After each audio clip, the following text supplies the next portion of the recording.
For the latest information regarding the COVID-19 pandemic in Cupertino, please visit cupertino.org/coronavirus.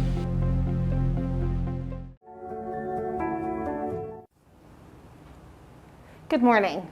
I'm Evelyn Ho, Lead Public Information Officer with the County of Santa Clara Emergency Operations Center. I'm wearing a face covering right now, but I'm going to remove it so it's easier for everybody to hear me, and especially our American Sign Language interpreters today. We are ensuring social distancing in our Emergency Operations Center and wearing the face coverings that we've asked you all to wear as well, but we'll remove it for ease of speech for today. This morning, I'm joined by Dr. Sara Cody, our Health Officer and Public Health Director. But before we turn to her, I wanted to provide you an update on cases in the County of Santa Clara. As of last night at 5 p.m., we have 1,793 confirmed cases of COVID-19 in Santa Clara County and 65 deaths. We know that yesterday there was a system issue with the data reporting, so the data dashboards were not updated yesterday. They will be updated later today to reflect both days, both yesterday's case count and today's case count. The case count that I provided is the most accurate as of 5 p.m. yesterday. Additionally, our laboratory testing dashboard will be updated as well later today because that information was not available yesterday. Also yesterday, we added an additional dashboard on our data site that includes the number of confirmed COVID cases associated with long-term care facilities. We have a particular emphasis and effort in addressing cases and potential outbreaks in long-term care facilities and are providing that data to you on a daily basis of the total number of cases and facilities that have one or more cases associated in long-term care. That could be a staff or a resident. Long-term care facilities include skilled nursing homes, assisted living, independent living, and board and care facilities.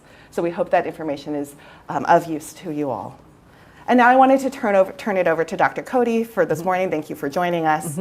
I know there's been a lot of discussion on the national and state level about the shelter-in-place orders. And I wanted to ask, locally in Santa Clara County and in the Bay Area, who makes the decisions about what happens next and where we go from here? Thank you for the question. In California, the local county public health officer has the authority and the power to make decisions, and those decisions are made in the interest of the public to protect the public's health. So for example, the orders that we've had here in Santa Clara County, starting with the ban on mass gatherings order that I issued on March 9th, and culminating in the shelter-in-place order that I issued alongside colleagues around the Bay Area on March 16th. Those are health officer orders, and they are to protect the public health. So in California, the local county health officer has that authority to take those actions. Right. And given what we've seen, the impacts of the shelter-in-place order, but also given what we know about the novel coronavirus and its circulation, what do you begin to see of what could be coming next with regard to the shelter-in-place order? So we know that our shelter-in-place order here in Santa Clara County and across the region has made a difference. We have been able to slow the spread of the novel coronavirus. We've been able to not only prevent infections, but hospitalizations and deaths. But we also know, and I think that the figures that Evelyn just shared really highlight that we still see increases in our case counts every day, we see increases in fatalities every day, and we are by no means out of the woods. So our collective action has slowed the spread, but we have to keep at it. It is not the time to let up.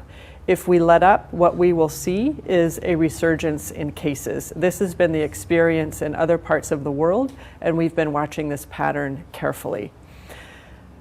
So I also want to address and acknowledge that the shelter-in-place order also has health harms, right?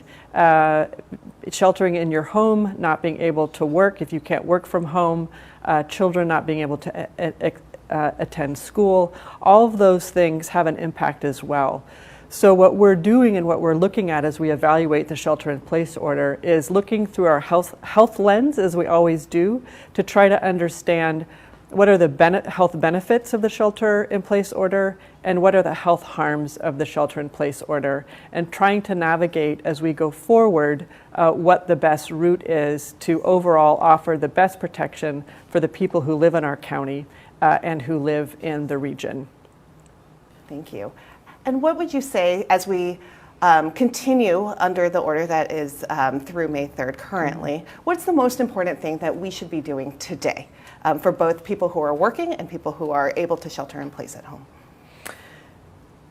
So as I've said many times, the most important thing that each of us needs to do is to the greatest extent possible, reduce your contact with other individuals.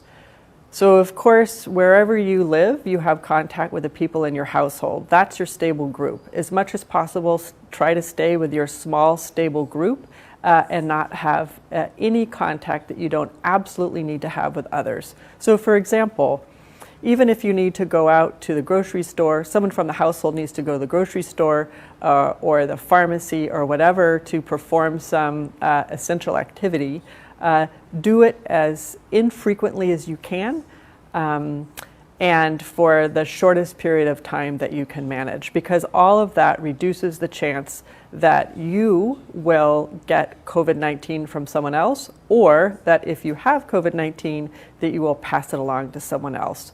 Every day we're learning more about this virus, and what we know now is that one, people can shed the virus and spread it to others for up to 48 hours before they become sick with symptoms. And two, there are a number of people, we don't have a precise number, but a number of people with the infection who never have any symptoms at all. So just trying to determine about who's infectious and who's not based on their symptoms misses a lot of people, either because their symptoms haven't yet developed or because they're simply not going to develop symptoms. And I think that really underscores while the reason for the shelter-in-place order and why it's necessary and why it's effective, because it reduces the chance that any one of us who might be infected passes it along to someone else. And that is still incredibly important. It's important now. It will be important a month from now and probably longer. Thank you, Dr. Cody, and thank you for reminding us of the importance of our individual actions to the collective good of protecting lives and protecting health of our entire community. So thank you for joining us today.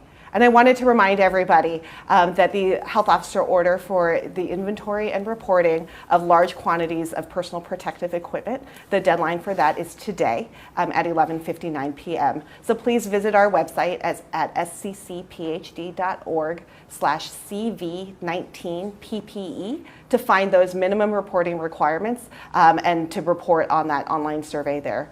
The reporting form is available in multiple languages on that website, and all individuals, entities, and businesses that have large quantities are required to report that PPE.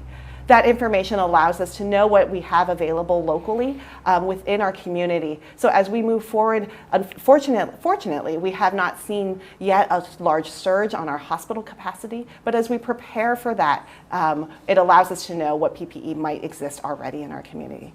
Thank you for joining us in that participation of both knowing what we have in PPE, our continued sheltering in place, our individual choices, and contributions to our collective good.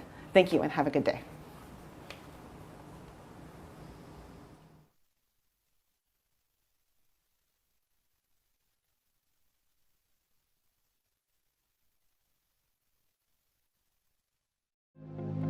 For the latest information regarding the COVID-19 pandemic in Cupertino, please visit cupertino.org/coronavirus.